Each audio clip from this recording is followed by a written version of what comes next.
जो भगवान के द्वारा कहा गया हो वह है भागवत। और दूसरा अर्थ क्या करते हैं?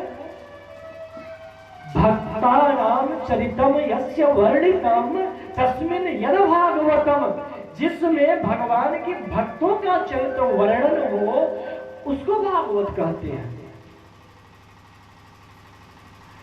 अथवा जो भगवान का हो, जिसका संबंध भगवान से हो, जो भगवान का हो उसको भागवत कहते हैं। सामान्य अर्थ भागवत जी का है, विशेष अर्थ तो कोई कर ही नहीं सकता, क्योंकि भागवत जी को सिर्फ 3 लोग संपूर्ण संसार में, संपूर्ण इस सृष्टि में भगवान जी को छोड़ करके, दैवी सत्ता को छोड़ करके सिर्फ 3 लोग ही इस भागवत के संपूर्ण रस को जान पाए हैं।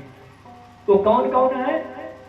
पूज्य हमारे गुरुदेव भगवान बताते थे, सदगुरुदेव भगवान श्री व्यासनंदन गुरु जी, जो कि आज भी यमुना जी में वृद्ध अवस्था लगा के 80 के पार के होंगे, आज भी कंठ तक यमुना जल में खड़े होकर के 12 मास भागवत जी के 12 अध्याय का प्रतिदिन पाठ करते हैं।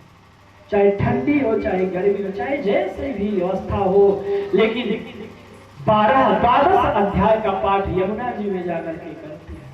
उन्होंने बताया कि 3 लोग ही भागवत जी के संपूर्ण रस को जान पाए हैं। बोले कौन कौन? बोले व्यासो वेत्ति सुको वेत्ति राजा वेत्ति भानवा श्रीधर सकलम वेत्ति श्री नृसिंह प्रसादतः। उन्होंने कहा सर्वप्रथम इस भागवत के अर्थ को जाने हैं कौन? बोले श्री कृष्ण द्वैपायन वेद व्यासो वेत्ति, जिन्होंने चतुर श्लोक से 18,000 की पावन संहिता या लिखी, उन्होंने इसको जाना। बोले दूसरे, बोले उन्हीं के परम शिष्य, पुत्र तो बाद में होते हैं लेकिन सर्वप्रथम शिष्य का ही रिश्ता सुखदेव जी मानते हैं, पुत्र रिश्ता नहीं मानते। अगर पुत्र का रिश्ता, पिता पुत्र का रिश्ता मानते होते तो कभी घर छोड़ करके न जाते, घर छोड़ करके चले गए थे। जब व्यास जी पुत्रे तन्मयतया, जब पुत्र के विरह में उनको पुकार रहे हैं, पुत्र अतया रक्ष, यहाँ पर आओ, रुको, मैं तुम्हारा पिता तुमको बुला रहा हूं, तब नहीं रुके। लेकिन जब भागवत की श्लोकों का उनकी करोड़ों पुटों के माध्यम से हृदय में पहुंचा न, तब उनके मन में उल्लासा बढ़ी, उत्कंठा हुई, यह इतना सुंदर श्लोक किसने लिखा है, मुझे भी पढ़ना है। तब उस शिष्यों के पूछे कौन हो भैया? बोले मैं व्यास जी का शिष्य हूँ, हमें भी पढ़ना है। बोले चलो पढ़ाएंगे। तो गुरु शिष्य की परंपरा उनमें विशेष है, पिता पुत्र की तो बहुत कम है। उन्होंने कहा कि सुखदेव भगवान इसका संपूर्ण रस जानते हैं, क्योंकि वो शिवावतार है। बोले राजा वेत्ति भानवा, जो परीक्षित जी हैं ना, उनके अंदर तो मुक्ति की उत्कंठा थी, मुक्ति की लालसा थी, इसलिए उन्होंने श्रवण किया, इसलिए वो पूरी नहीं जान पाए। उनको जानने में संशय है, कुछ जानते हैं, कुछ तत्व को नहीं जानते। परीक्षित भगवान, परीक्षित महाराज। बोले फिर प्रभु तीसरा कौन है? बोले श्रीधर सकलो वेत्ति, श्रीधराचार्य जी, जिनकी टीका का हम और आप पूजन करे हैं। यह भागवत जी की पोथी है, पेटी है, इनके अंदर जो भागवत जी विराजमान है ना, वह श्रीधराचार्य जी की श्रीधरी टीका विराजमान है।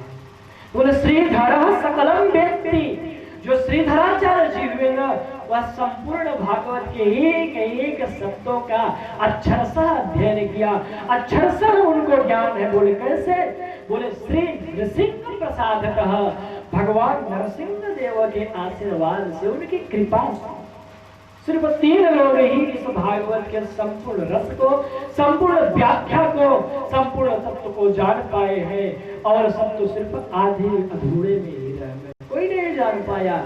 इसीलिए लिख दिया गया शास्त्रों में कि अगर किसी की विद्वता की परीक्षा लेनी हो ना, तो भागवत जी को खोल करके बैठ जाओ। ऐसे ऐसे वेदांत भरे हैं ना कि बड़े बड़े के दिमाग एकदम खट्टी हो जाते हैं।